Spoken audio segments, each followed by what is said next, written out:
Good morning, my friends, and welcome to the 10-Minute Book Talk, where three best-selling authors talk all things bookish with you for 10 short and sweet minutes every week.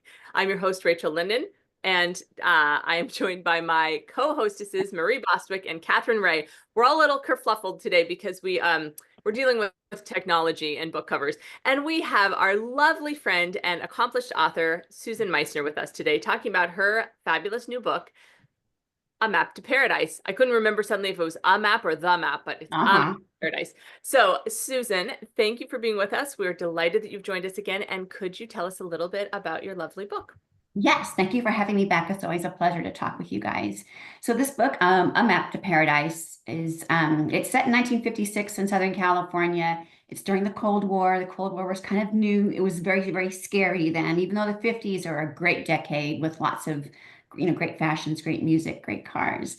But it was also a decade of fear because of the Cold War and the threat across the Atlantic, which was the USSR. And so it's into that little cosmos that this story takes place. Love that. Well, first of all, greatest cover on the planet. So cool. Evocative and so fun. Like I don't know how you can walk into a bookstore and not want to pick up this book. Thank you. I am so in love with the cover, and I had nothing to do with it. Well, I never know what to say when they ask, "Do you have any ideas for the cover?" My ideas usually are silly. They don't make it to the cover, which is great because what they come up with at Berkeley is always just magical. I'm very, very happy with it. It really is. It is so intriguing, and it just makes you want to grab the book. But so my question is, why this time and place? Why the 1950s and why Malibu? Yeah, I needed a Hollywood adjacent place, and Malibu is an hour away from Hollywood, and it is a place where the big movie stars would go to get away from Tinseltown when they needed a break. Lots of movie stars had second homes out there in the 1950s, especially. And the three characters that they're the main characters of this story, they all live on the same cul-de-sac in Malibu. And Malibu is in a very idyllic coastal town. It's very ruggedly beautiful. And it can be a beautiful place and a paradise for you if you're happy there. But these three women are all feeling a sense of great displacement. They've lost their sense of belonging, which is a pretty powerful force within us. We want to be home. And when home has been taken from us, and I don't mean your address, I mean your sense of home. When it's been taken from you, that is a very troubling way to live. One of the characters is a blacklisted actress. The Red Scare was rampant in Hollywood in the 1940s and 50s. She doesn't even know what a communist thinks. She wasn't paying attention in high school, but she's been blacklisted by association. No studio will hire her. And it's the only career she's ever wanted. So she's been displaced career-wise. It seems like the end of the world for her. She's got a maid working for her who is a truly displaced person. She's a DP from Eastern Europe, immigrated to the United States after losing everything in World War II. There are 1 million DPs who had nowhere to go. There are actually 11 million DPs at the end of the war, and then 1 million who really had nowhere to go. And the United States brought in about 400,000 of those people. She is one of those. And they live next door to a woman who's caring for her agoraphobic brother-in-law. She's his brother's widow, and she's secretly in love with him. But that's not her biggest problem. Her biggest problem is if he dies, she has absolutely nothing, and he's not well. And they're all living in this very idyllic place, but it's not idyllic for them because of all the inner turmoil that they're experiencing.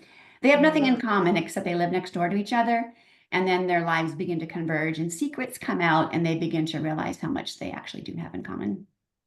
Oh, I love this. Okay, you write rich, resonating, deep themes, and already you have hinted at a lot of them that you're exploring in this novel. Are there a couple, obviously displacement, the idea of home there, are there others that you really feel will resonate with readers that you enjoyed exploring? Yeah, the concept of home is first and foremost, and I hope it's not subtle. I want it to be very much at the forefront of readers' minds as they're reading the story. But there's also the concepts of belonging and home are kind of the same but different. You can feel like you can feel like you have a sense of belonging even if you're not at home. That's pretty important. And then camaraderie, friendship. It is really hard to experience life alone. If you have somebody alongside you, that can lighten the load.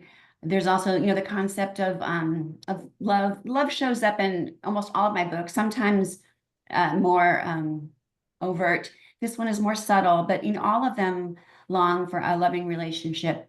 And sometimes that can be elusive. And in Hollywood, it was especially elusive. Hollywood is known for being a place where dreams are born and dreams get shattered. And a lot of those dreams have to do with finding, lifelong fulfillment. So kind of all of those things are kind of working together to bring about the takeaway of this book. Yeah. Oh, I love that. So I'm curious, you've written 3 really different characters. Is there one that just really kind of burrowed its way into your heart? Is there one that you really resonated with? And if so, which one and why? I've thought about that question.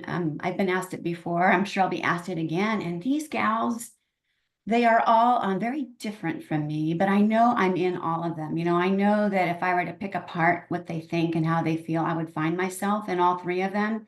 Not one of them, though, seems to have like the bigger part of me. When I create characters, I always give them an Enneagram number. And then I just look for the weaknesses of people who are like an Enneagram 5. I'm a 2, so I don't really know what an Enneagram 5 thinks or what they fear, or what they love, or how they respond to trauma. But I needed to know for these gals. And so I would study all the different Enneagram commentaries that are out there. And I put together their characters that way. And because I'm a 2 and really none of them are, I feel like I'm a little distanced from them, except that I poured my heart and soul into these women. So I know I show up inside of them, but I think it's hidden. Oh, I love that. What a clever thing to do. Now I'm thinking, my gosh, what are my Enneagram character? What are they on the Enneagram? Never thought about that. I need to think about that. Yeah, I've thought about it. I have thought about it, but I have never gotten my act together enough to actually do it.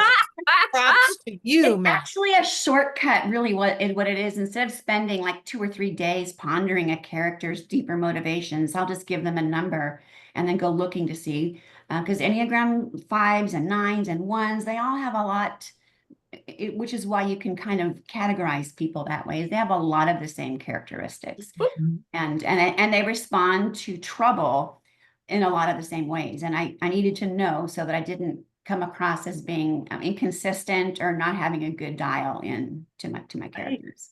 So cool. Very smart. I love it. Right. All right. Well, Susan Meissner, I'm going to ask you the question we ask every author who is on this show. What is bringing you joy today? Oh my goodness. I love the seasons. I really do. I live in the PNW now where we have all 4 seasons. I didn't always have that, having grown up in Southern California, but here in the Pacific Northwest, we get it all. And the transition from winter to spring, you gotta love it.